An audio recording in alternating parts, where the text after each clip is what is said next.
What do you believe right now that's making you feel this way? And when you analyse it, you realise how irrational you can be at times. Every single one of our major customers and minor customers all shut their doors overnight. It's not sales per se, but the outcome of it is, because people get to know you, they get to see you. But, you know, what's the culture like at the business? What do we stand for, the values? I've got to tick that box on my personal development program I don't really want to be here.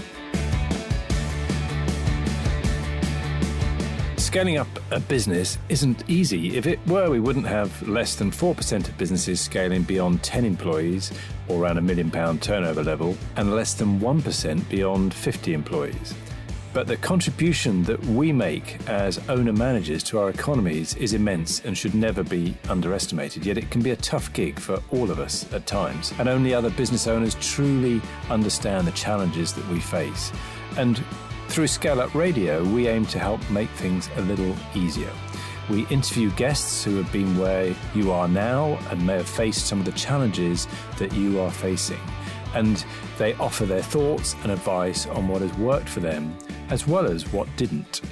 And we've also combined many of the lessons from these interviews, and also through working with hundreds of owner managers over the last 10 years or so, into a practical scale-up handbook that we've called the Entrepreneurial Scale-Up System, or ESUS. And it's for owner managers like you and me as we navigate our own scale-up journey. And you can order a copy through your favourite online book retailer, or by going to all the W's, esusgroup.co.uk, www.esusgroup.co.uk. Welcome to one of our themed episodes of ScaleUp Radio, one of our monthly ones where we focus on a particular theme. And the theme this time around is credibility. And there's some great content in this. And before you switch off and go, I know all about credibility, and of course it's really, really important. And it's all about Google reviews and simple things like that and testimonials. Yes, that's a part of it, but there's a lot of deeper thinking within this. So some really great things. And if you're not familiar with something called the reputation chasm or the credibility chasm or gap, then you should be. It could be explaining maybe some of the difficulties that you may be having, but it's a really interesting way of looking at it. And we've got 3 great guest presentations as well today, looking at different aspects of credibility, and really listen out for what they've got to say. We've got Hannah Hatfield from Make More Noise PR, we've got Gary Mawhinney from Platform 81, and we've got Peter Roper from The Family Business. Great people, great credibility of their own, and some great advice that they're giving. Let's go across and listen to the presentations and the panel discussion at the end with some great business owners. This time around, we're looking at credibility. And what I'd like to do is to just help our thinking a little bit and go a little bit deeper than just simply, okay, well, we could do with a few Google reviews. That may well be part of it, but what else might we need to think about? And it comes from, essentially it's within our business development section, but it also obviously has an impact very much on our strategy. So I'm going to ask you a question. I want to put yourself, imagine that I'm inviting you, or you've got 2 invites to an event on the future of artificial intelligence. And you look at the agendas for these 2 events and they look identical. Content looks identical to these, and the locations look as if they're equivalent locations. One of them is delivered by me, and the other one is delivered by the Chief Technical Officer of Chatbot GPT. I want you to think for a moment about which one you'd probably go to. Now, there may be a couple of misguided folks in the room that think, oh, well, I quite like Kevin, so I'll go to his. But I think the majority would probably have a bit more sense. And you'd probably be thinking, well, actually, we could have the Chief Technical Officer of Chatbot GPT. Maybe that sounds a bit more interesting. Well, why is that? Because I've just told you the agenda is exactly the same. I might have exactly the same script as him, but there's something else about him versus me, and it's that implied credibility, that maybe that reputation, if you want to call it that way. So if you think about that from your client's perspective, and indeed actually from employees' perspective, potential future employees, our decision making is not just about the content or the relevance of what we're talking about. It's also about that credibility. May seem obvious, and some of us may remember this expression: nobody ever got fired for buying IBM. And that got translated to a number of different industries. I remember I used to work in the management consulting industry, and there was a phrase around the same phrase, but nobody ever got fired for hiring McKinsey. And the basically the view was, well, if you hired McKinsey and the project went wrong, it's not your fault. It just couldn't have been done. Whereas if you took a brave decision and hired another consulting firm and it went wrong, it's probably your neck that's along the line. So what we're seeing is that it's not just that offer, it's the credibility and endorsement, if you like, and that comes from external sources, not just from our internal what we say. And I'm going to make a nod to the digital world here, and we've got Gary Mawini from Platform 81 in a moment who's the real knowledge an expert around the digital side. I just pretend to know one or two things, but my limited understanding of SEO and the likely search engine results and how high you're going to rank up a page is essentially there are two key elements. It's a lot more complicated than this, of course, but there's the relevance. So the keywords on your site, the content on your site, is it relevant content? How good's the content, but also something that is referred to as authority or domain authority. So, and that's about how many quality, recognized, high reputation other sites are linking back to your website. So it's that external endorsement, if you like. So it's based on the links, and the first one, the relevance is, if you like, is about our internal. We can write what we like on the pages and control the SEO and those other things. The authority is more of an external aspect to it. And it's the same in the analog world. Take ourselves offline now. It's basically the same there. There are two key parts to the decision making that people are making, to make it very simple. One is the relevance and the quality of what you're offering. The other is actually, do I believe it? Is it credible? And one of the things that is absolutely key, and one of the key concepts that we talk about with when we find that maybe we're not getting the quality and quantity of customers, of leads that we want, is something called the value proposition. And the way we look at it consists of 7 key elements. I'm not going to go through the detail here, and we will look at this, in fact, a little bit more next month. But essentially, we need to be able to articulate our value proposition with these seven things. So who's the target audience? What are their needs or their pains? What are the features and the benefits that we're offering against those needs and pains? What are the primary alternatives, the differences? But lastly, the credibility. Now, I want us to just be careful here, because this looks like credibility is the 7th and last thing, and it's the 7th of the whole aspect. As I've just kind of explained, I think with the digital world, really the credibility is it's almost half and half. So we've got to be a little bit careful of not kidding ourselves that it's just a tiny thing at the end. And it doesn't matter how good the rest of our offering is, if there's something missing in terms of credibility, if our customers don't quite believe it for some reason, then we're going to struggle. And this struck a real chord with me when I looked at this. Most of us, I think, will be familiar with something called the adoption curve, and the idea that at the beginning with a new product, service, or new business, it's innovators and early adopters that are likely to go with us. And later on, but where we want the real success are going to come from the early majority, late majority, and the laggards. So those people at the beginning, it's all around, it's a shiny new thing, got something new that I want. And that's what's interesting to people. They might be our friends, or they might just be great innovators and early adopters. But if we want to get to that early majority, it's not a straight continuum. There's actually a break in it. And that's this chasm that's called here, this gap in that curve.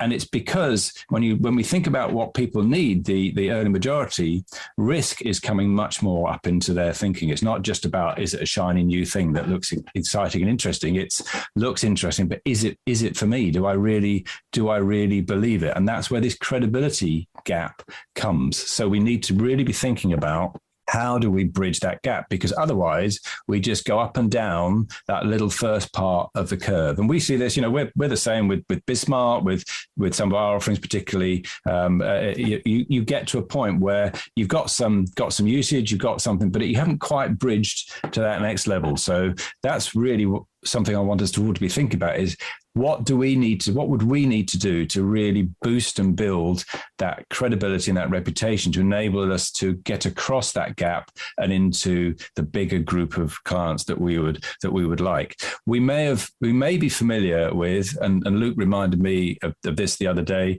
the video of the guy at a music festival that gets up and starts dancing on his own with some really strange dance moves. We may be familiar with that, and he starts a movement because the next person, a couple of guys get up and join him and kind of endorse him, if you like, but they're the early adopters or the innovators.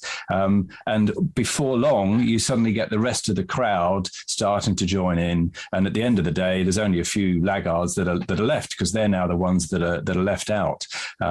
So in a way, it's quite illustrative of this because there could be a point at which people stop joining. You've got to nurture those early adopters. You've got to get them into the fold and make sure you keep them.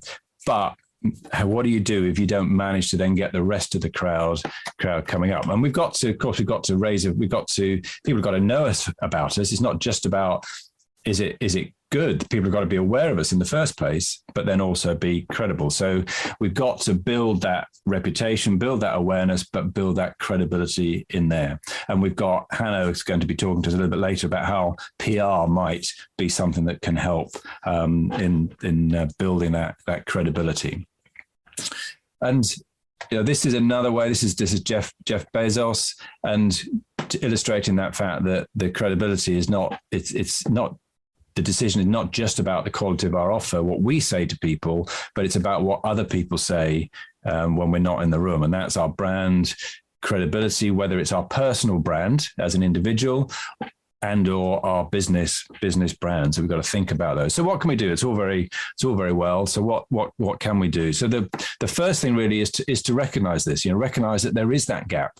And that's one of the things I said that resonated with me is, yes, it's not just that nice, gentle, let's do a little bit more, but actually we've got to do quite a lot to bridge that gap if we're serious about doing it. So a key takeaway for me is that any planning, if we're doing any strategic planning about building your business or any business, part of that needs to be our plan for building credibility. What do we need to do to increase and build credibility within the target audience that we're aiming for? And the tactics will vary depending on our businesses, whether we're B2C, obviously, or whether we're more B2B, professional services, whatever our industry is, but our individual businesses, because with some of us, it's all about building our individual brand. It might all be around referrals and finding those right referral partners. And Peter's a great expert on that. And he's going to talk in a minute on one or two aspects of that and some other broader things as well. But with other businesses, it might well be more about our digital online presence, and it might well be Google reviews, but it could also be thinking about things like, how do I position myself as a thought leader within my sector? What can we do? Could we run podcasts? Do we need articles? Is it a book? Is it other things that might do that? How can we get third-party endorsement from maybe bodies that are recognized within our sector? There's some elements which are required in certain industries. We might be particularly regulatory requirements. But on top of that, what about trusted or businesses and people that might recommend us? How can we bring those into the fold? So there's lots to think about in terms of the tactics.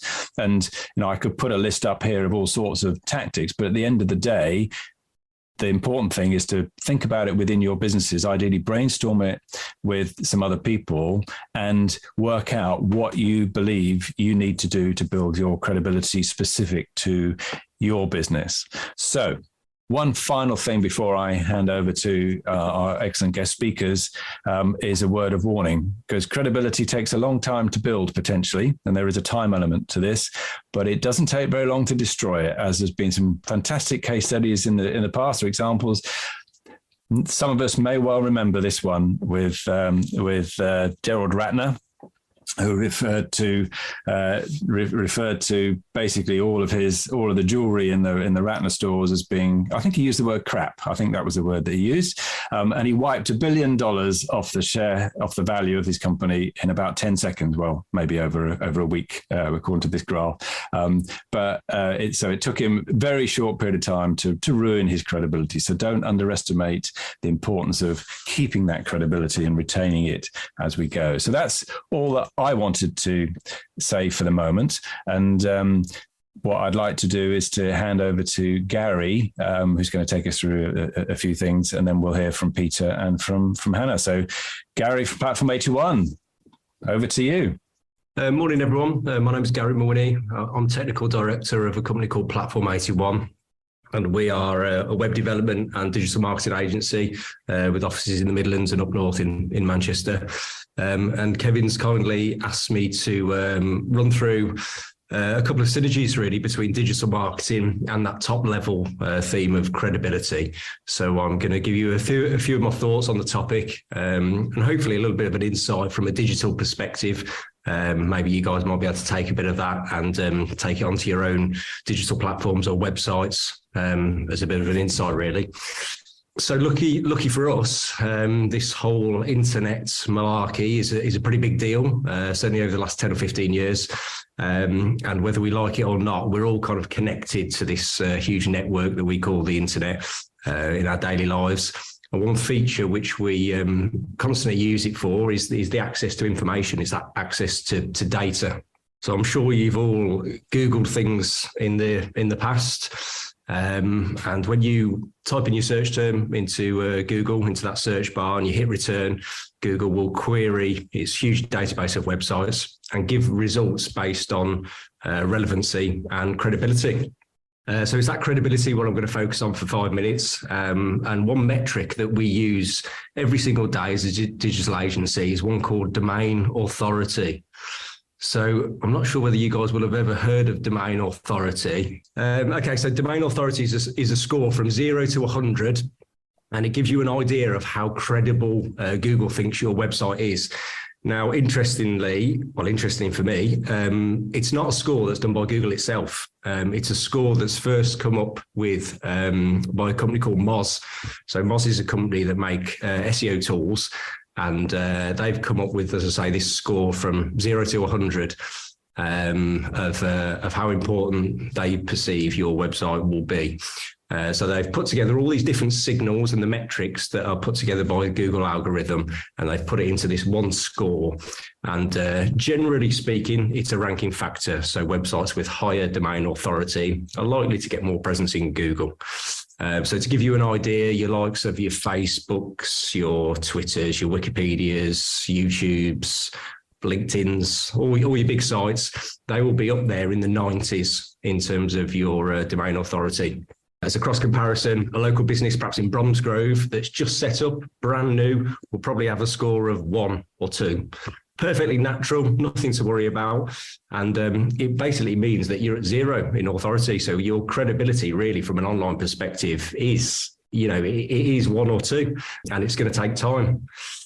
So I'm sure when you guys have Googled stuff in the past, perhaps you're looking for information or data, one of the first results that you often see is Wikipedia. So Wikipedia is pretty much the king when it comes to hard facts and evidence. There's not normally much debate about the content that appears on those pages.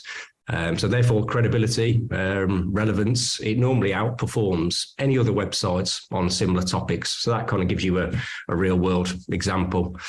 So Kevin mentioned the value proposition previously. So there's lots of factors within the value proposition. And again, very similar to domain authority. But for me, I think the most important thing to remember is it does take time, and there's lots of synergies that we can relate to the digital world back to the kind of normal offline world. And one thing to remember as well is that apart from taking time, we're not trying to fool Google with your domain authority. It will instantly know. And if you're trying to achieve a really high domain authority and get your website to get more presence in Google, it can take months, years. It can even take tens of years, depending on the type of competition. So unfortunately, there's nothing that you can do within a few days that will suddenly give you a huge domain authority. So I'm going to give you a couple of factors that will directly affect your domain authority. So you can possibly have a think about your own website, your own digital presence, maybe take a couple of these points and have a think about how you can possibly do a little bit from your side. You know, if you did want to increase your own presence online and your own website. But as I say, I think the main thing that sort of comes on to me was the assumptions of how they all link together with the offline world. So the first one is the age of your domain name. So the age of your domain name will have a direct correlation to the domain authority and how Google perceives how important you are. So that's a really interesting point. So I think, as you can probably guess, over time, you build up a reputation. So you're building up good content, you're building up decent backlinks, and over time and the age of that domain, that will have a direct correlation to your rankings and your domain authority. So that's the first one. Not much you can do about it from kind of a marketing point of view. You're stuck with that age. But as you can see, over time, that would naturally increase. The second thing is backlinks. So I'm sure you've all maybe heard about backlinks. So the number of good quality backlinks you've got to your website, the higher that website will rank in Google. So that's a little bit of a generalization, but again, it makes sense that if Google sees your website and it sees lots of other websites are linking to it, you can kind of understand the kind of natural link with that, thinking, you know, Google's going to think, hey, you know, something's good going on here. These guys have got some really good content on their website. There's lots of people linking to it. They must be doing something right. So backlinks is a really important feature to increase your domain authority. Number 3, which kind of links to that, is the quality of content. So to increase your domain authority, you've got to have high quality content on your website. So generally speaking, blogs are a great way to increase your domain authority. So if you're answering people's questions, again, Google will give you a better profile within its search engine and give you a better ranking. And the last one, which I was going to touch on, was user experience. So again, you can probably see the synergies with the offline world here, but the website's got to be easy to navigate. The website's got to be fast. It's got to be easy to move around and kind of navigate through. And again, if Google perceives that this user experience is good, it's nice and fast, your domain authority will be increased. So I think you can probably see there the close synergies with the kind of digital world, what we're in, and the offline world. As Kevin alluded to, I think, you know, there are some very close links. So you've probably all heard of a service called SEO, which is a service that you can do yourself to increase your rankings within Google, or you can employ an agency to do it on your behalf. But I think the really interesting point that I found that was quite interesting was that there's nothing that you can genuinely do to instantly give you credibility online. And I think that's a really kind of interesting point that I personally found.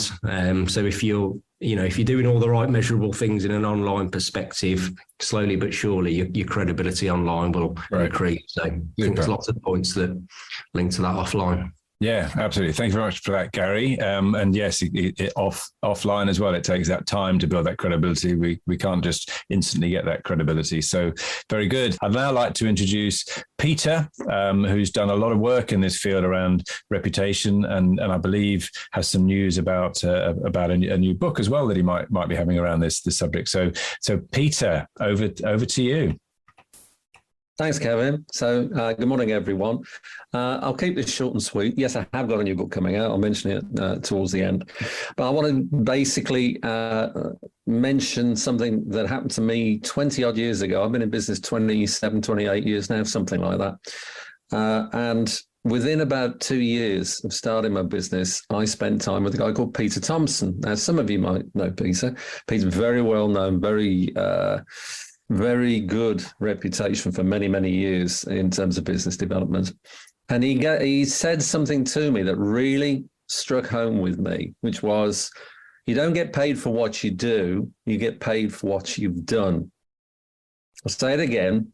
You don't get paid for what you do, you get paid for what you've done. And it took me a little while to get my head around it, really. But what he was saying was it was all about your reputation. It is all about your credibility, as Kevin is saying this morning. Reputation is so important in business. People buy you because of your track record. And obviously you need to be able to demonstrate that track record. But I think more importantly, you need other people to be saying about your track record, because they're the ones that give you that wonderful thing called referrals. And in fact, when I stand in front of audiences and say, look, on a scale of 1 low to 10 high, how important is reputation? Everybody puts their hand up and say, it's a 10, it's a 10. Some say it's a 11. Reputation's huge. It's enormous. And as Kevin mentioned earlier, the Gerald Ratner case, his actual phrase was, we sell crap. That was the actual phrase. In social media, if it had been around in those days, that would have been the phrase that went everywhere. Ratner to this day now is a global speaker talking about how he blew it and how he had to rebuild himself, which is fascinating in its own way. So reputation is really important. And to me, there's 4 stages to it. There's reputation creation, which usually is when you're starting your business. Reputation management, the business is moving on and you're trying to manage the process.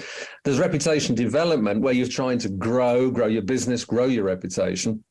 And lastly, but not least, reputation recreation. Well, in Ratner's case, definitely recreation, but also, I don't know about you, but I think probably for a number of us in our businesses, for those that run our own businesses, or for those that work inside a business, businesses have a habit of moving all over the place over the years. They rarely start in one place and carry on doing that work 10 years later. Invariably, they've got off on a tangent and started selling stuff, making stuff or creating stuff or serving stuff in a very different arena. So our reputation swims depending on how our business swims, if that makes sense. I know in 27 years, my business has swum in many cases, and certainly the family business practice, and some of your family business practice members here today, which is lovely to see, including obviously Kevin and Caroline, etc.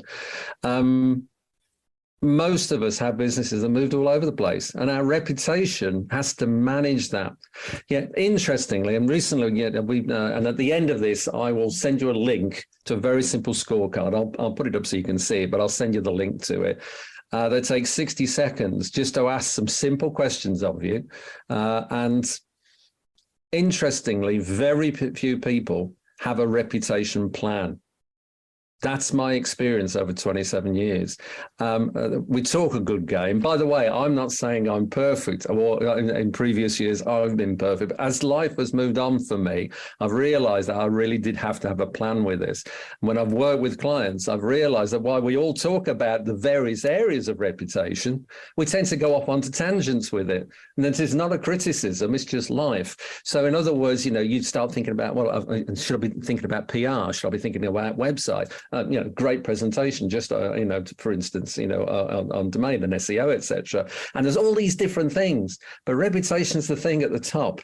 Reputation is the thing that when you walk through the door, people know, hang on a minute, I know about you, I've heard about you. I was very lucky last night to go to the Professional Speaking Association, to a meeting in Brum that I haven't been to for quite a long time, because of COVID and everything else.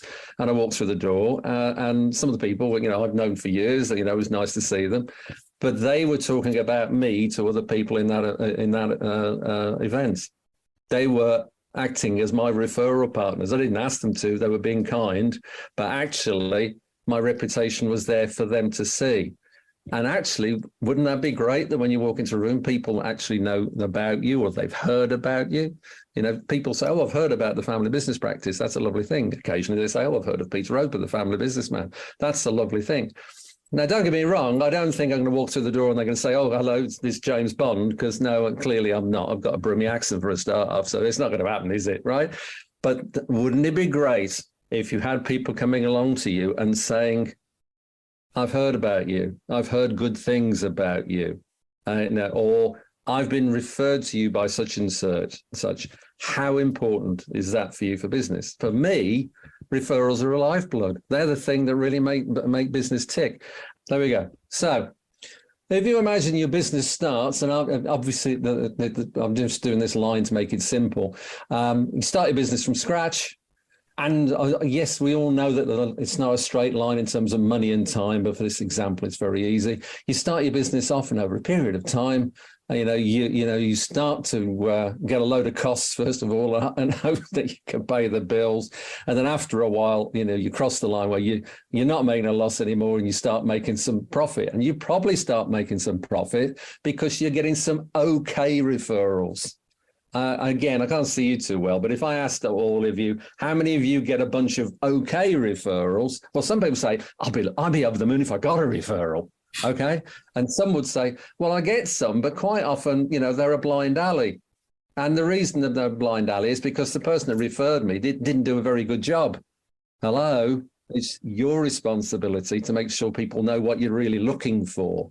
And that's what a reputation plan really does. It qualifies in your brain what you need to do. And then you go out and make the noise in the right places, saying the right things at the right time.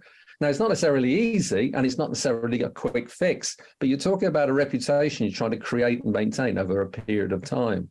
Brilliant. So therefore, it's really simple. If you want okay referrals, you stick in that area. Whereas the promised land is here, which is brilliant referrals, which give you fab business, bigger profits, better clients, and happy days. Put it another way, I'd like to say clients that appreciate you for what you provide, appreciate and pay you what you're worth, pay you on time, and they're a pleasure to do business with. Those are the people that most of us are really looking for. That's what is really called fab business. And to do that, you have to get across the reputation gap. And the reputation gap is understanding about how to plan this process and produce it. And that's the name of the book that we're bringing out in May. It's in fact a revamp of the book that we produced 11 years ago, but we've uprated it, myself and my co-author, Leslie Morrissey. And if I just escape this for a second and just bring this into place, you will see, can you all see solopreneurs, partnerships and family businesses? Yeah? Yeah. That is a scorecard that I've produced. It's free, takes 60 seconds. I'll put the link in the chat box in a minute. Perfect. And that gives you a bunch of ideas from it. It'll also give you access to me for 30 minutes on a one-on-one basis, which is free on me, to talk about how you plan your reputation so you produce a result. Because to me, quite simply, and I'll stop the share, if you don't plan your reputation, if you don't really work on it and make sure that people really understand what you're about, how can you hope to have the type of referrals you really want? So if you want really nice people who appreciate you for what you are, that you enjoy working with, and by the way, they pay you and pay you what you're worth, then it's worth taking the time out and trouble out to create a reputation plan. Excellent. And that's it. Thanks, Kevin. Thank you very much, Peter. Yeah. What I'd like to do now is to hand over to Hannah, who is much more of an expert in the aspects of PR. So, Hannah, over to you. Thank you, Kevin. So my name's Hannah Hatfield, and I run a PR agency in Birmingham called Make More Noise, and we work with lots of different businesses across the Midlands and the rest of the UK in both B2B and B2C market sectors. I'm just going to share my screen. I thought you were going to steal my one-liner, but thankfully you haven't, Kevin.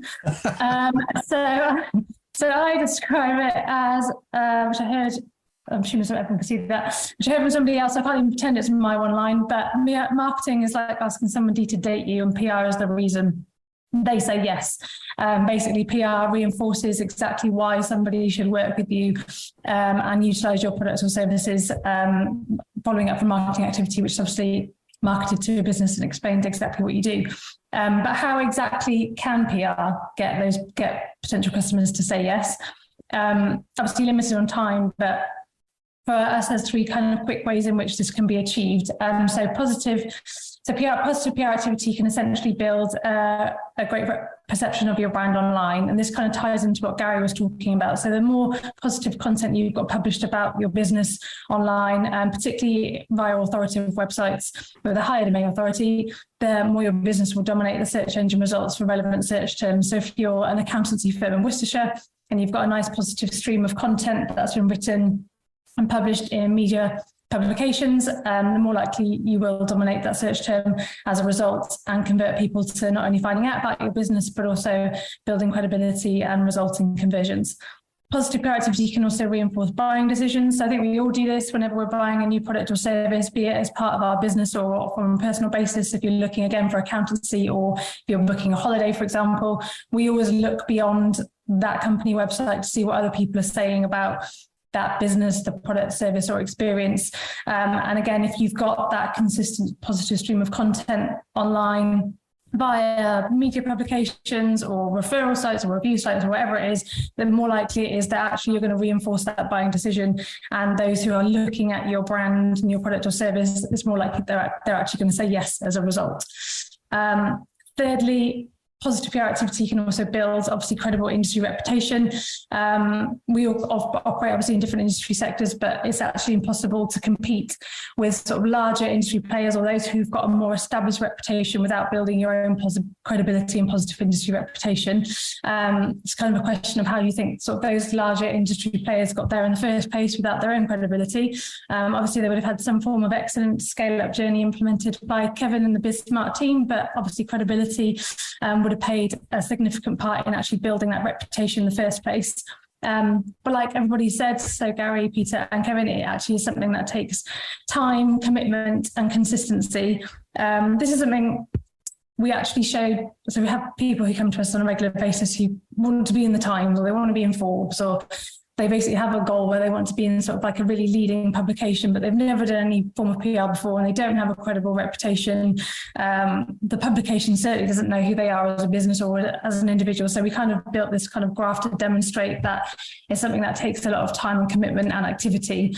So a base level thing that everybody can do is post consistent content on social media or LinkedIn articles, post consistent blog content, build up sort of a bank of consistent news content or case studies about how you positively work with your customers. And then from after you've kind of built that base level, build up to some kind of more authoritative or thought leadership type activities, such as thought leadership content in comment pieces, newsjacking, which is where if there's sort of a relevant story in your industry or in your sector and you can comment on it and demonstrate your valuable input and that gets published. That's kind of what we call newsjacking, consistent interviews, etc. And then building again to awards and speaking opportunities, and kind of the more you build up here with your activities, so you start about your brand, but then also demonstrate what you know about your sector and your value and what you can deliver to potential clients by demonstrating your knowledge and authority, the more likely is you'll build credibility and trust and engagement and then be listed on Forbes. So a good example that we've got of a client, somebody that I think has spoken well in lots of BizSmart events before, is BBC apprentice winner Mark Wright. So he has been listed on Forbes, but most recently in October 2022, sold or exited Climb Online for a nice 7-figure sum. And the reason, so he was essentially approached by an agency group who were based overseas in the Philippines. And the reason they approached Mark and Climb Online is because they had credibility and industry reputation in the UK and they wanted to expand in the UK. They saw they'd won a lot of awards. They saw they had a positive reputation in their sector. They had strong brand presence and they had strong brand credibility. And as a result, approached them for sale and acquisition, which was obviously successful. And Mark left that business, as I said, in October 22. But without the credibility and the brand reputation, that they just wouldn't have happened, essentially, if that makes sense. Very good. Thank you very much, Hannah. Fantastic. So again, if we could thank Hannah, please, that would be excellent. Good. Let's do a direct question. What do we think of that idea of the on the adoption curve, where there's that break with that chasm as to trying to move from the early adopters to the early majority? What do we think of that idea of that gap there? Matthew Parsons. You're referring to this one, aren't you? Yeah, that's the one. Because I suppose, off a different tangent, when I think about credibility, I'm thinking it's the do what you say you're going to do and deliver what you say you're going to do, rather than BS your way through it and then deliver a half-hearted solution is what I would think of. And having had a conversation with my team this morning where we're talking about products and they're talking about issues we've had around services and products, is they're all very quick to want to change it instantly.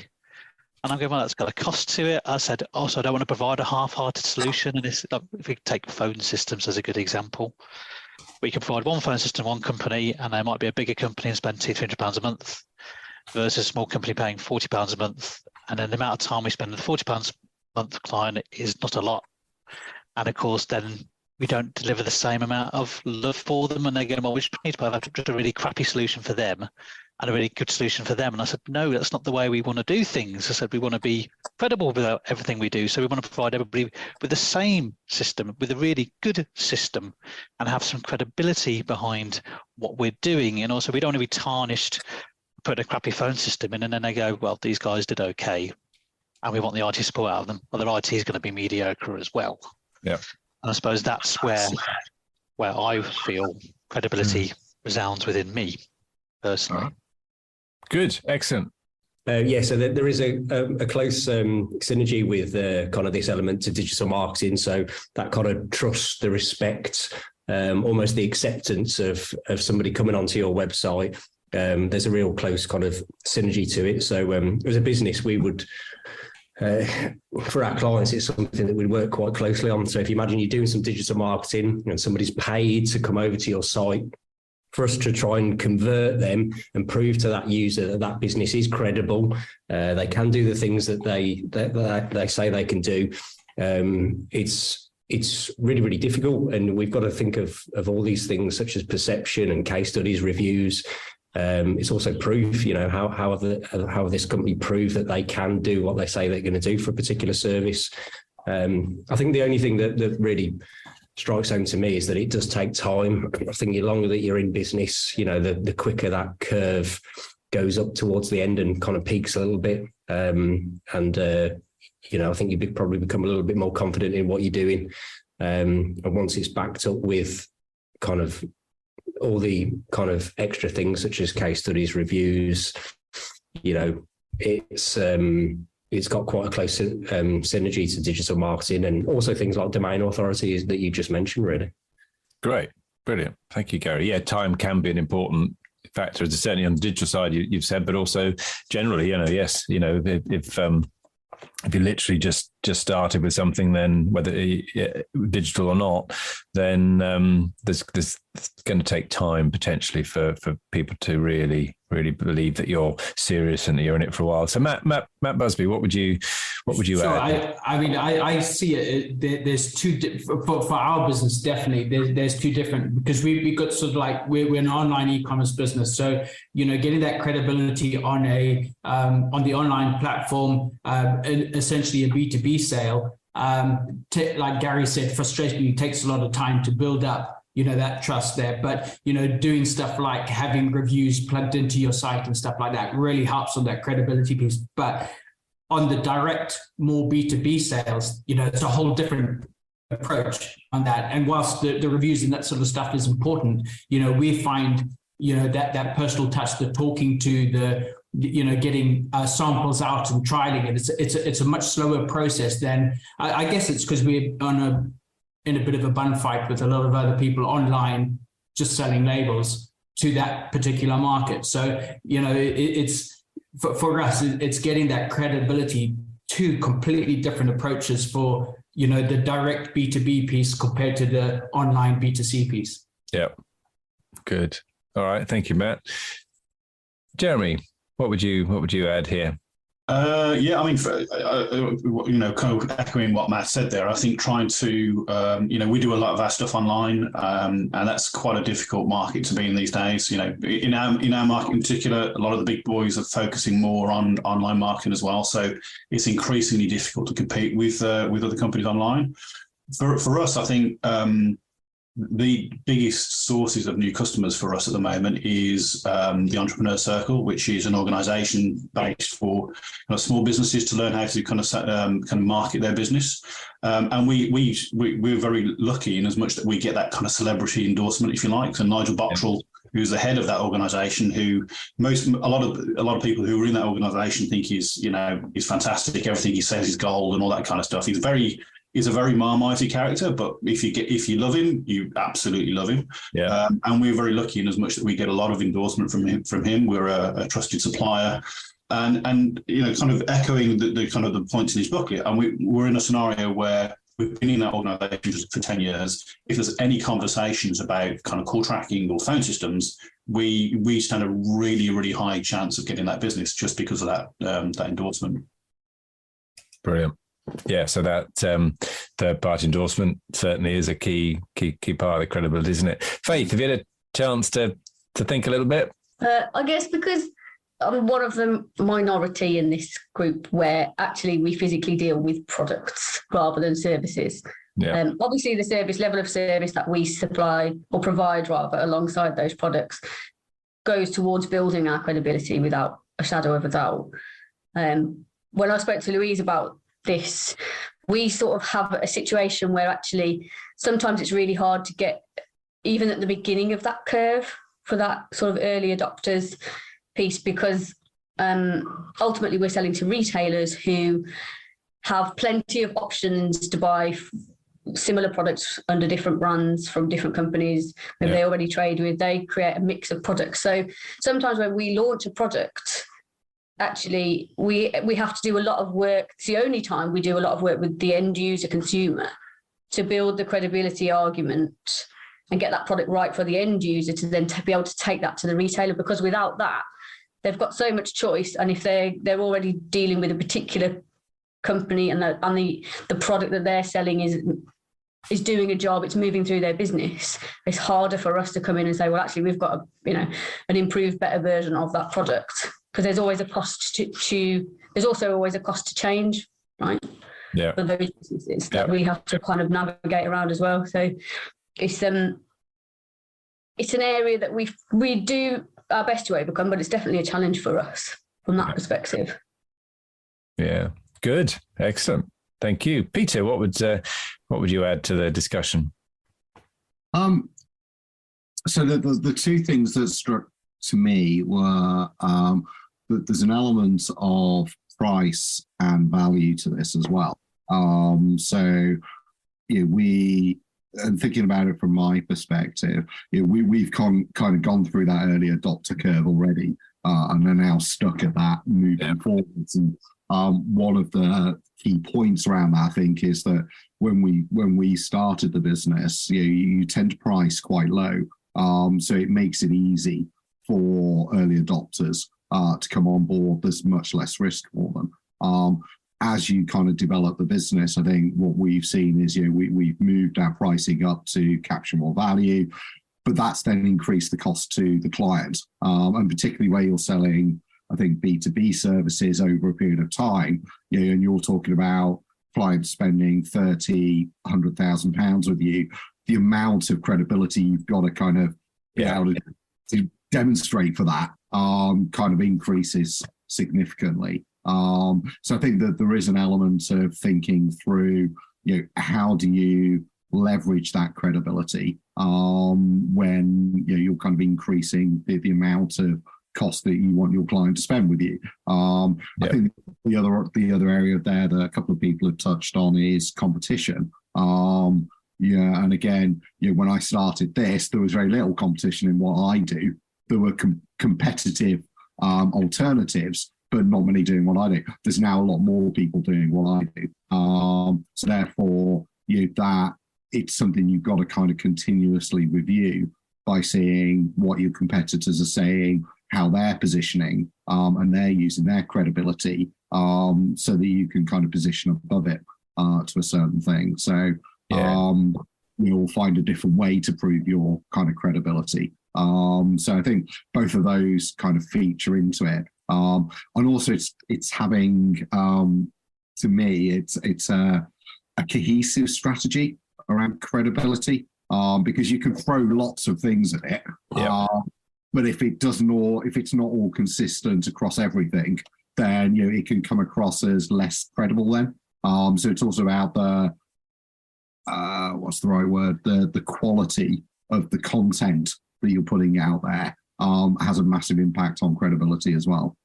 Yeah, some really good points there. Yeah, absolutely agree with those. So that that final one you're just saying there about it's coming back to really thinking about it and having a proper cohesive plan and approach to building the credibility, and not just throwing all sorts of things out because you think, yes, Google reviews are the answer or whatever they could be, but actually what other thinking do we need to do around it? Yeah, really, really, really, really good. And interesting as well about the relative to your competition as well, because again, that's easy to see in the digital world. So I'm going to refer back to Gary again here. But my understanding again is that let's just take domain authority. I think you can get a score from 0 to 100 or something. The absolute score, yes, that's important. But actually, probably what's most important is your relative score versus your key competition. Because, if they've got a domain authority of 39 and you've got 21 and you're competing on the same keywords and all those things, the chances are that they'll be appearing above you. Yeah. But even if you've got yours to 39 and they've gone to 52, you're probably going to have the same issue. Is that correct, Gary? Sounds good. You need to get a job with us, Kevin. That's really convincing. You're convincing me. Yeah. So in the digital world, we can actually calculate that number. In the analog world, we can't so much. It's not impossible, and big companies do it. You do the pharmaceutical companies, for example, big corporates will do reputational surveys and all those good things. They will actually track that, but it's much harder for us offline than it is with things like the digital world. But yeah, so great stuff. Right, Claire, what about you?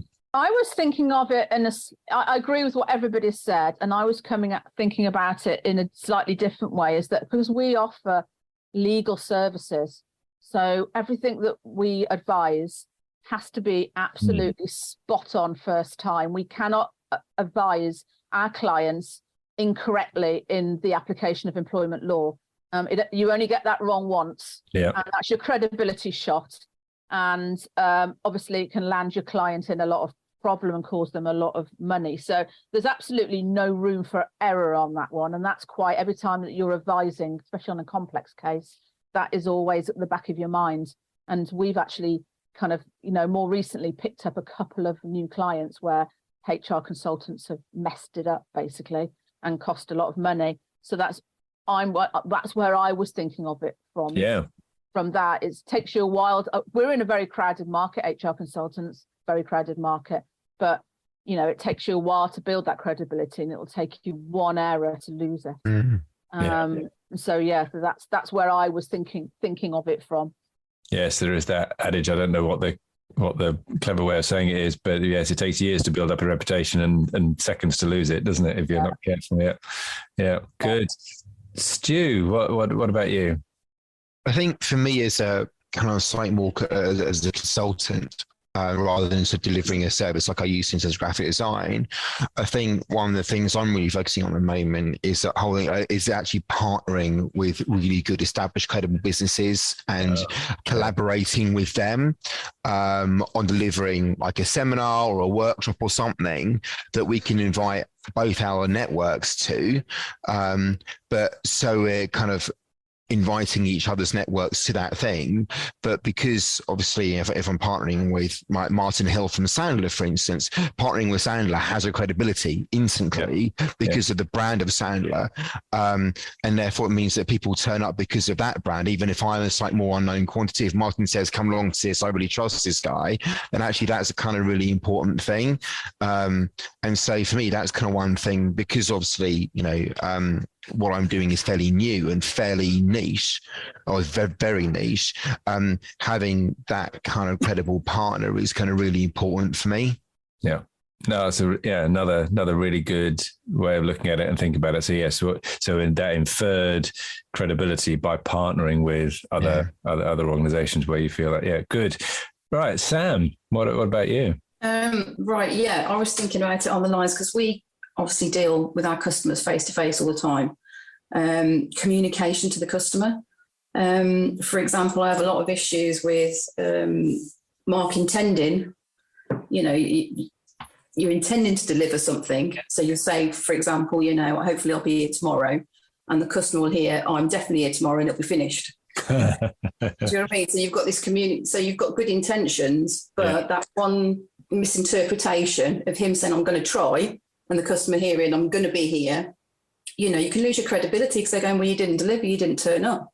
You know, and I'm having an argument saying, well, he's trying to, do you know what I mean? But we couldn't get there. So it's a bit like under promise and over deliver. Say you'll get there 2 days later and you'll get there tomorrow because things have changed. Yeah. And it's going back to literally you're only as good as your last job. Yeah. You know, so yeah, you can lose your credibility in one fell swoop. So in our case, it's about what do you say compared to what the customer hears? Yeah. No, that's another really good point. So it's credibility is all wrapped up in all sorts of different things, isn't it? And there's so many aspects to it. And you've just made me remember an example of a business that this is years ago. This is going back to mid 90s, and they did custom bikes. So instead of just buying a bicycle from Halfords, if you were really into your bikes, you could have a particular chain set, particular gears, particular wheels, whatever, you know, you could, and frames, you know, you could, and they put them together in, I can't remember where, but in Asia, and they promised this custom bike within I think 2 weeks or something of when you ordered, and they really didn't get very many orders. I mean, they're quite expensive custom bikes. They didn't get any orders, and when they reviewed why that was, it's that people, they loved the idea, but they didn't believe it was possible to build a properly custom bike in 2 weeks and ship it halfway around the world. So they thought it must be off the shelf, and they're just telling me it's custom. And all they did at that time, I don't think it would work now so well. All they did was they put the lead times out. Instead of saying we can give it to you in 2 weeks, we can give it to you in 8 weeks. And that was enough to bridge that little credibility gap, but it took a bit of research to uncover it, and then do it. And now the offer was exactly the same. The price was the same, except for the fact that now people believed it probably was custom because there was a bit of time involved to put it together.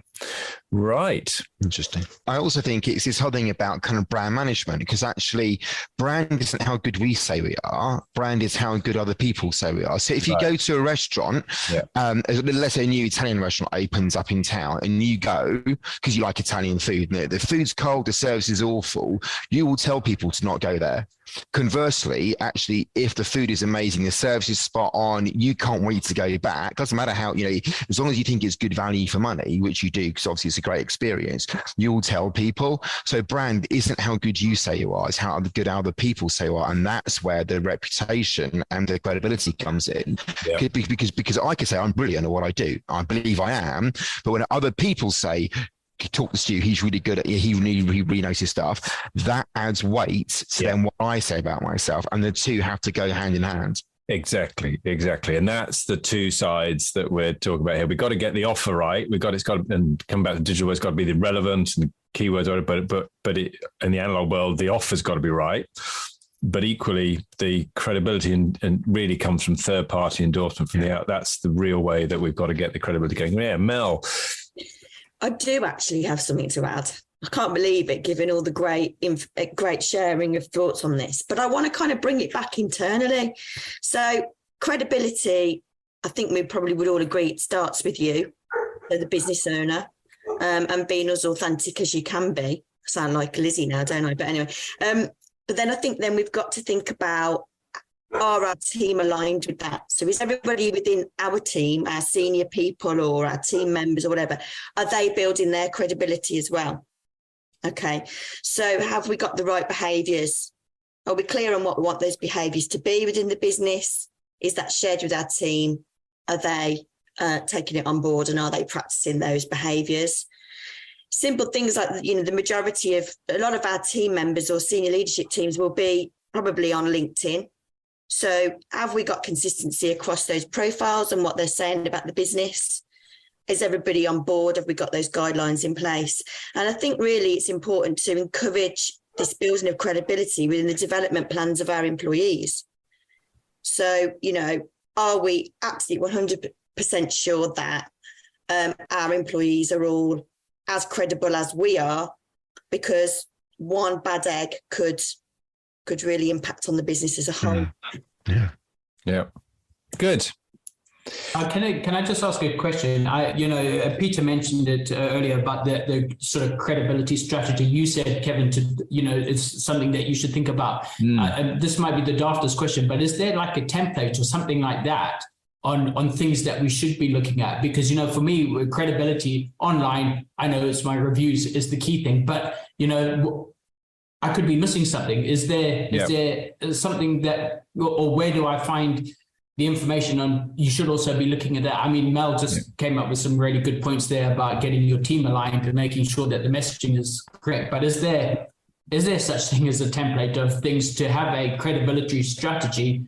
This is a good starting place. Yeah, not a template as such. One of the things that I have done in the booklet is to I've included some information from a Forbes review. So they got some experts, whatever experts are, to come up with what they felt credibility was around. So there's a list of 15 points in the back of the book there that might be a starting point for it, and we've made a few comments around those, but not a template, and I think it requires it.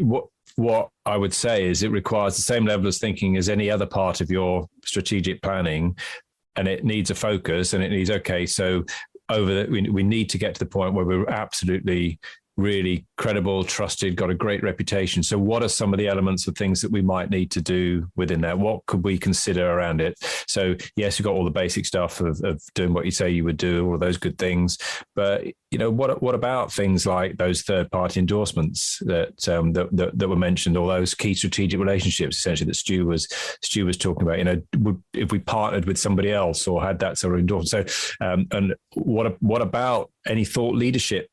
Are we trying to provide a position of thought leadership or the reputation within our industry? So what could we do to be leading the industry as opposed to being just somebody in the industry? So, does that mean, hesitate to say it, but does that mean writing and publishing a book, for example? Or does it mean hosting a podcast, or does it simply mean writing great content, or is there something else? So, we're the sort of things that we have tried to do within BizSmart is around those things, is positioning ourselves. Yes, the book clearly is part of that. From a franchising point of view, well, the issue that Peter was talking about, we're exactly at that point, particularly with our franchising side of the business. Right, we know, and we've had this fed back from our franchisees, from our prospects that we talk to. The offer that we have for a franchisee is at least as good as what's out there with maybe I shouldn't name other competitors if this is going to go out live, but with other competitors, right? But at the end of the day, we're new into the franchising world, and we have 2 franchisees. So somebody comes in and goes, okay, I love what you're doing, but if I go to this other one, they've got 30 franchisees in the UK alone, and they're worldwide as well. The perception is they'll have that support network, and there's more chance of them succeeding. There's more risk coming to us. So how do we overcome that? And that's something we're wrestling with. And third-party endorsements is one of those. We've done all the right things of getting endorsed by the British Franchise Association, doing things properly, which is a little bit like Claire was saying in the legal world. You've got to have. There'll be certain things you've obviously got to have from a legal endorsement and get things right. But again, third-party endorsements. So there's lots of things that we can think of, and it will be different depending on our businesses. Definitely service or product. There's definitely going to be a difference there. Online or offline, going to be difference there. But with all our businesses, there will be a difference. But it's about that thinking. What's it going to take to really position us a cut above everybody else? So yes, we've got to get all the basics right. But what else could we do that would really just make that extra difference, which could be the multiplier instead of it just being an incremental improvement of things? It could actually be the thing that really unlocks us. And the way I'm thinking about it with that adoption curve and that chasm that we've got there, that's got a shark fin at the bottom of the chasm. In a way, it's like building up. It's a bit like an electrical charge, building enough that it sparks across that gap. That's the kind of mental image that I've got about it. Is, what can we do that what really gets us to the point where all of a sudden we can just jump across that gap and unlock the next type of people that might want to use our products or service.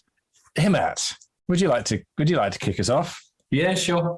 I think for my business, this is a key expectation of clients, because what we're offering clients is advice on how to comply with the law, not to end up in jail or to end up having to pay huge amounts of compensation if somebody is injured or becomes very ill. So I do focus on this because I'm very conscious that our competitors might not necessarily have the qualifications or the experience, but they're competing with us and offering and undercutting our prices. And unfortunately, if the client doesn't know the difference between, one person calling themselves a health and safety consultant and another, then the tendency is they'll go for the cheaper quote. And one of the things that I did early on, so when he got adopted, so the health and safety executive pushed to set up this forum, which was only for people who've got minimum qualification, minimum experience, had a professional indemnity insurance in place, so that they could signpost businesses looking for competent health and safety advice to that website.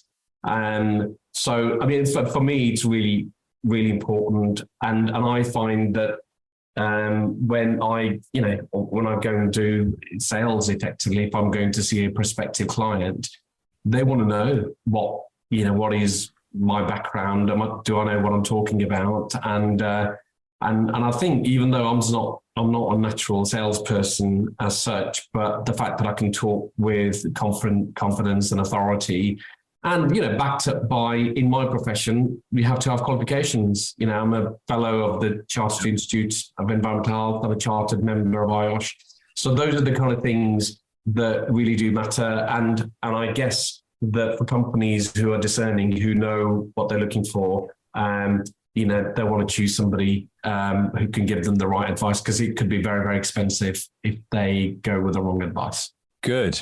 Nigel, what would you add to that? Yeah, I think for us it goes right to the heart of what we're up against. You asked for the word of the day, if you like, and I said frustrating, and this is absolutely at the heart of what the issue is all about, really. Our vendors, our manufacturers, as soon as there was talk of a downturn in the economy, they stopped. They elected to reduce their spending on marketing, and we've really caught a cold over it. We've got some quotes out there, but we really need to pick some business up. It's awkward at the moment. Is probably one way of describing it.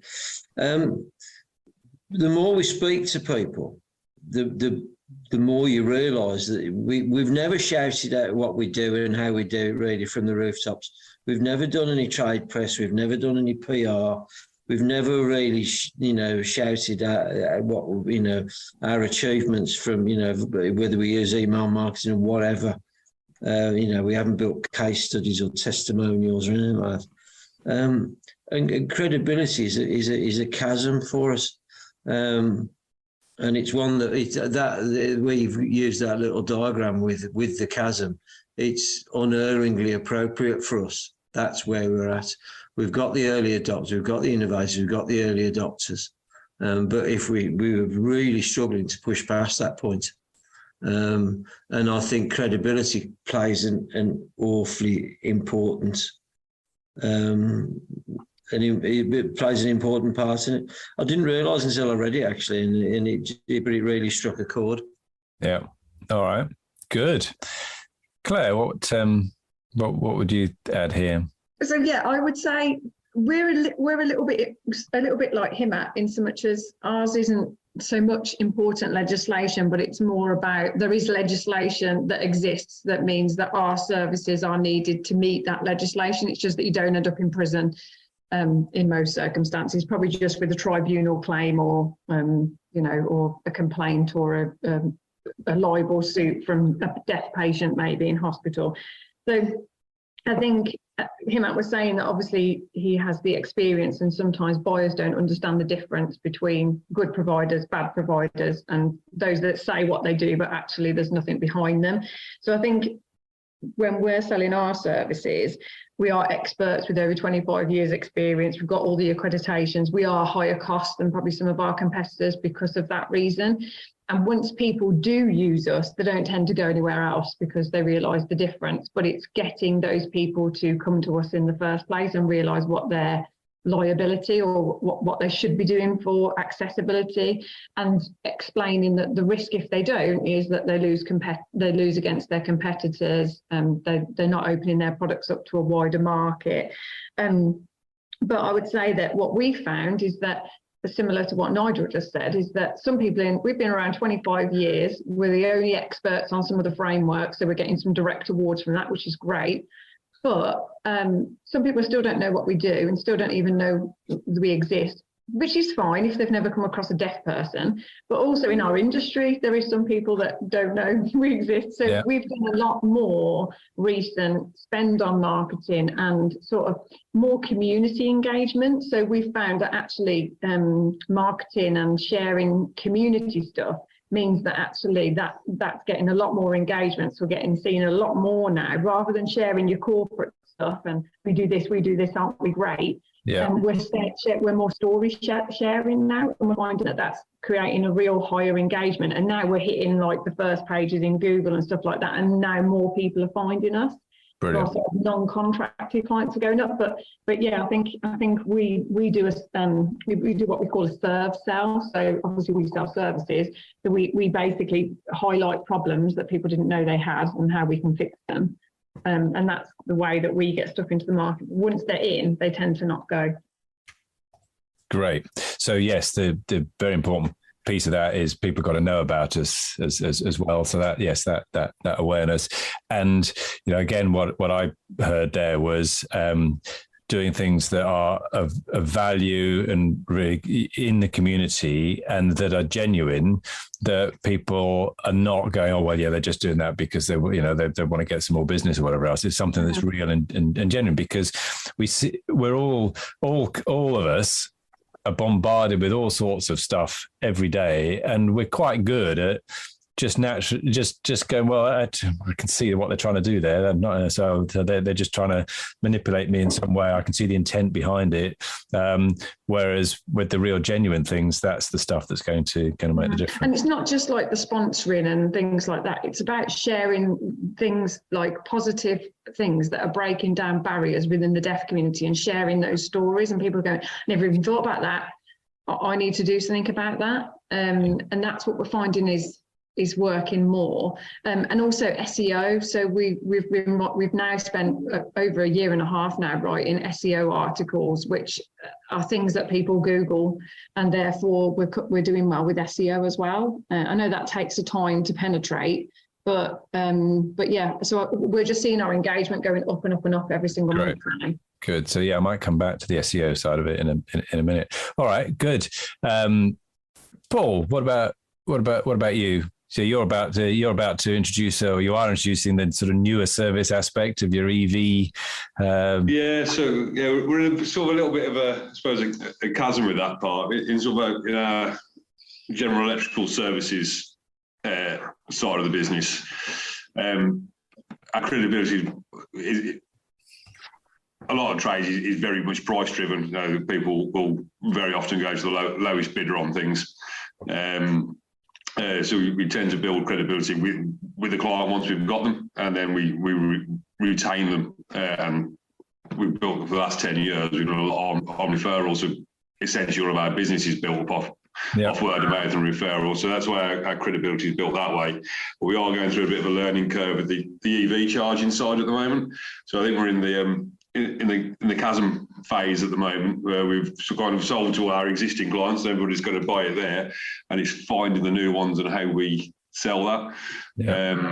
And let's say how we build that credibility. Really, the booklet's landed at a perfect time. We've just employed a BDM this week. We're having conversations about how we communicate our credibility. How are we going to do it? Excellent. There's lots of sort of bits for everybody else that's spoken so far. I think I'm going to probably extract a little bit of what everybody said out of that as well. Yeah. All right. Good. Dave Perry, go. Yes. So going back to what Nigel said, really, I think we've done a very good job in the past I think being in business helps a long time, because obviously you've got the chance to grow your reputation, your credibility. But we don't bang on enough about it. I mean, we're slow and steady, so we're growing that way off the back of client recommendations. But I remember what Mark Wright said, really went to a Mark Wright presentation about 4 or 5 weeks ago. And just the way you do anything is the way you do everything, really. And you can only push it so far yourself. So marketing agencies are great and all of that, but I think it's as good as your staff, really. So your staff need to give you credibility also. But it's interesting because we'll get clients off the back of doing a good job by other clients. And then we got an inquiry last week off the back of our website, really, our Google reviews. So that client particularly over in Malaysia doesn't know us at all, but they've just literally kind of looked on their website, looks professional, hopefully. Yeah. So I think it means different people I think perception's different for different people, really. A lot of people do loads of research, other people just work off what's on the internet. I think slow and steady wins the race. Just do a good job, be honest. And I play golf with a client who's just started his business this week.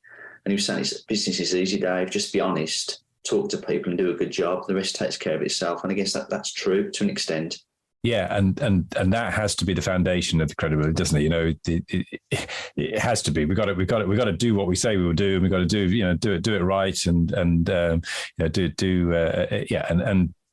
have that integrity and authenticity. That's got to be the foundation, and probably in many sectors, that's going to put us a step above most people anyway, because there's an awful lot of people that don't do the basics, and so therefore that's kind of like the 80. That's probably sort of almost the 80% thing, and then what else on top might we need to do? And in some sectors, some businesses, all we need is it by referrals. That's great, and we can work with from our existing clients and work on how do we encourage that side of things. With other businesses, we might need to go beyond that a little bit and think a bit more. So, David, what about you? What would your take be on David Lyons? Yeah, I think obviously I agree with sort of everything that's been said so far. I think just thinking about some of the things that we've done or doing. Obviously, we're trying to position ourselves as experts in our kind of sector, in our field, subject matter experts, trusted advisors, all those sorts of things. So I think we've been sort of pushing content out and thoughts and guides and things like that are not necessarily direct selling type, tools. Our CQC guide is an example. We get more leads from that than we do from our direct, we have a product, do you want to come and buy it? Yeah. Because people download that guide. The content is very good. So it's the quality of the content, and that takes money to build that content and write that stuff and produce it and get it designed and things like that. So I think, but that's down to kind of, I guess, our kind of core values of trying to make somebody's life easier, and that might not be actually selling to them. That might be just giving them a guide and actually them taking something from that guide and actually delivering better care in some way. Yep. And I guess that's how we then do the soft sell later when they go, hold on a second, got this guide here. This was great information. Why don't we look at them as a potential supplier? Yeah.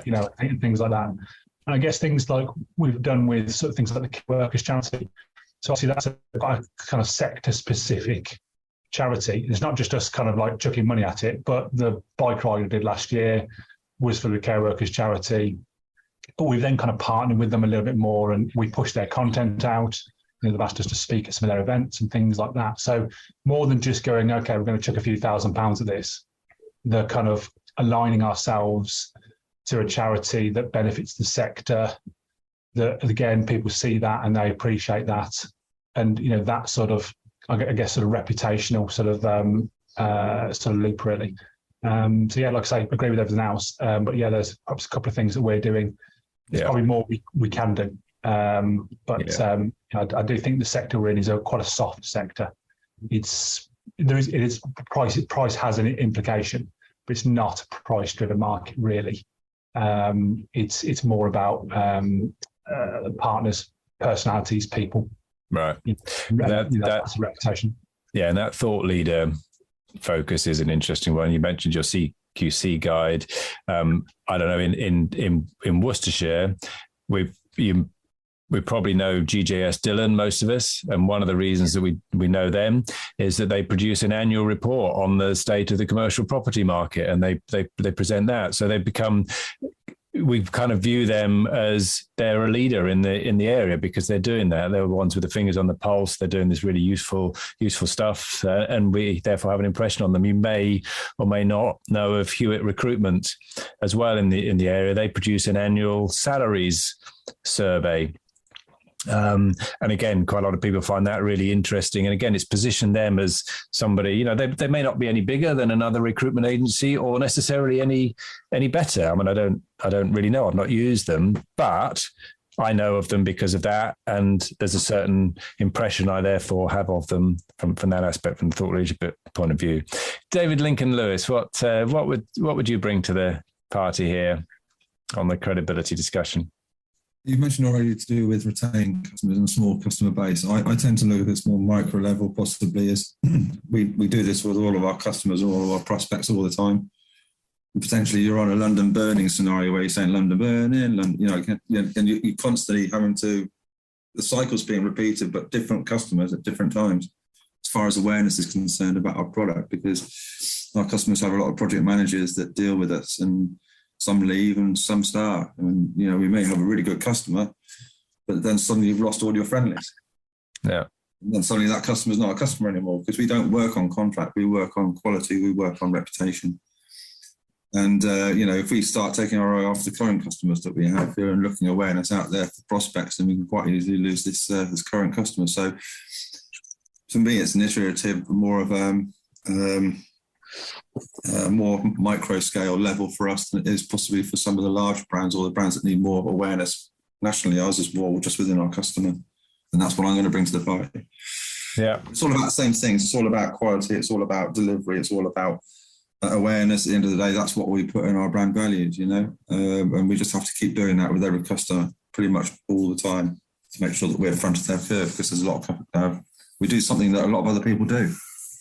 Yeah. So reinforcing within your own circle of clients and then referrals.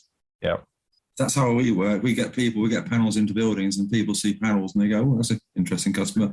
We either got too much work to do ourselves, or our current partner can't do it, and so we need to look for somebody else. And then they come to us, and that's our opportunity to show them how good we are. So. And there's an aspect that you've benefited from that we haven't talked about as well, is transfer of people. You have people move around in your industry quite a lot, don't you? That's right. Yes, absolutely. And you've had clients that have come because you've had somebody that you've built a good relationship with, but really built that credibility, and then they've gone to another customer that perhaps wasn't using you before, another systems house or whatever, and then it almost transferred that credibility and brought you in that way. Well, it makes sense, because that's how pretty much I work. All you have to do really is look at how you work as a customer of other people that you work with, and think, well, hold on a second, if I'm like this, other people are going to be. Yeah.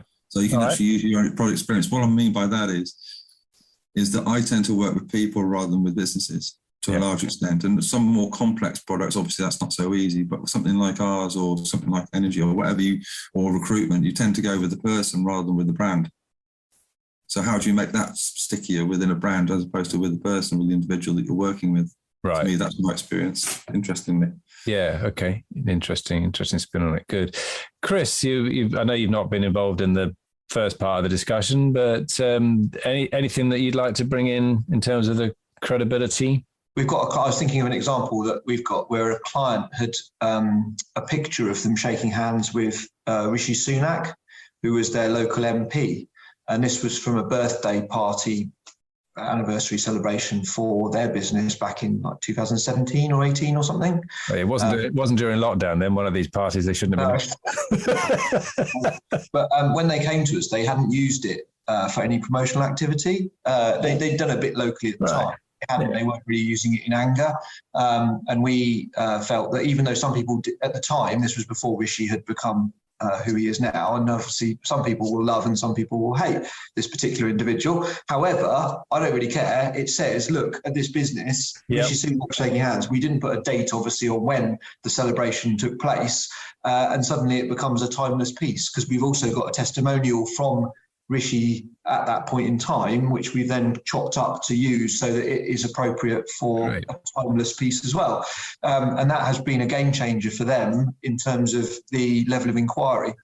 As I said, I don't think it matters whether you like him or not. The fact you see it, you just go, oh, wow, they've got Rishi Sunak celebrating their anniversary, and it just gives that credibility. So that was my example that I thought I could bring to the table. Brilliant. I don't know if anyone said anything similar. I apologise if I've repeated anything that anyone said. No, that's excellent. No, that's great. Excellent point. So so just sometimes just simply that association with either individual or an organisation can make that difference. Louise, what are we missing? What do we need to bring in here that we haven't thought of? I'm not sure we're missing anything in particular, but there were a couple of things I just wanted to pick up on. I think Dave Perigo, you talked about staff credibility. And I think that's something sometimes we always forget. We do an awful lot of work on, creating the credibility of the brand and getting all those messages out there and all that positivity. But actually, unless your staff are living and breathing that level of credibility, they can destroy it in an instant. It's one of those things that can take a while to build up, but can be destroyed very quickly. And it's quite often, obviously, you've got that ongoing, once you've got that engagement with the client, you've got to keep that credibility up. But actually, one of the key things, and I had a particular example of it a few months ago, is you only have one chance to make that first impression. And when that potential client finally sort of decides to make contact with you, that initial contact can often be with somebody like the receptionist or something like that picking up the phone and putting the call through. And I had a classic example where I rang somebody and my engagement with the receptionist was absolutely appalling. It was really awful. And in an instant, all the credibility, all the good things I'd heard about the business came crashing down around the ears. So I think just wanted to pick up on that about the idea of, it's really important to embed and to encourage and to get that training right with the staff to make sure that they are living that and breathing it and getting it out, as people contact you. And it's quite an important thing for me anyway. Yeah. And then something that came up yesterday was, thinking about the brand management, and it was just the way it was phrased that really hit me. Was it's not how good you say you are, it's what others say about you that matters. Yeah. So again, it's combining that idea of you can say as much great stuff about yourself as you like, but you've got to really find a way to get others to be saying it about you as well. Yeah. What did somebody say to me? You just made me think, and I might get this wrong, but somebody said your credit. Is there a credibility is what other people say about you when you're not in the room? Or something like that. Okay, good. Really good stuff. Right. Something Claire said, and that internal and external thing, actually, just come back to the SEO aspect of it. And you'll see that I've referenced to do with domain authority within there. And the reason I was doing that is actually, in some respects, the digital world helps us to think about it and take a lesson back and simplify it to take it back into the analog world in a little bit. It's kind of what Louise was just saying there, is that there's the two parts of this, is what we say about what we can do, but then the credibility is what others will say about what we can do. And my understanding of SEO or certainly the digital optimization side of things is that it works a little bit similar in that there's the aspect of relevance and keywords and things on our content. So how good's our content? How relevant does our offer look when we go and see it, and the keywords and all of those good things. And we can write that stuff. We can influence that stuff ourselves, definitely. But that's what we say about ourselves. And then the other part of how high you would appear up in your search rankings is essentially your domain authority, which is how many other trusted websites essentially have you got linking back to you. So that's what are other people saying about you. And if your competitors have got a higher domain authority than you, even with the same keywords and the same content, they will rank higher higher than you in an aspect. Now we can measure that in the digital world, and you can go on and you can Google it and you can find your domain authority for your URLs, and you can find your competitors. But you can't do that in the analog world in anything like the same way. Certainly for us, it's quite hard to actually really know what our reputation is outside of the room compared with our competition.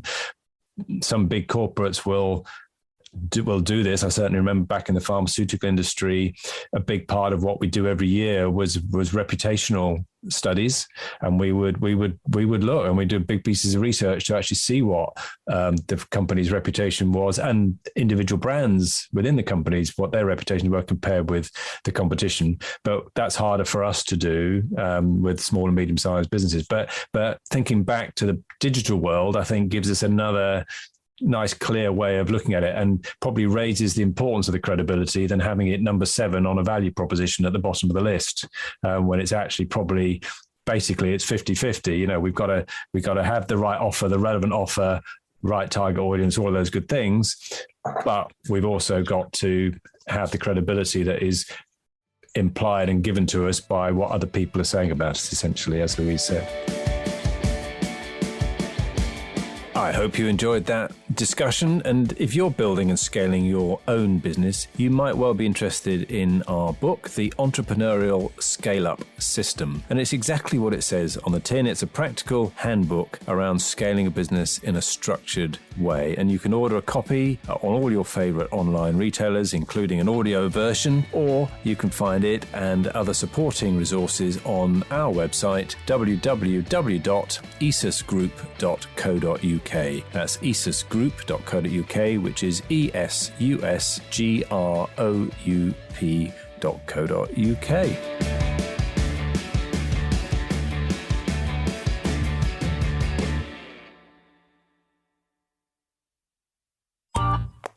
This has been a Monkey Pants Productions podcast.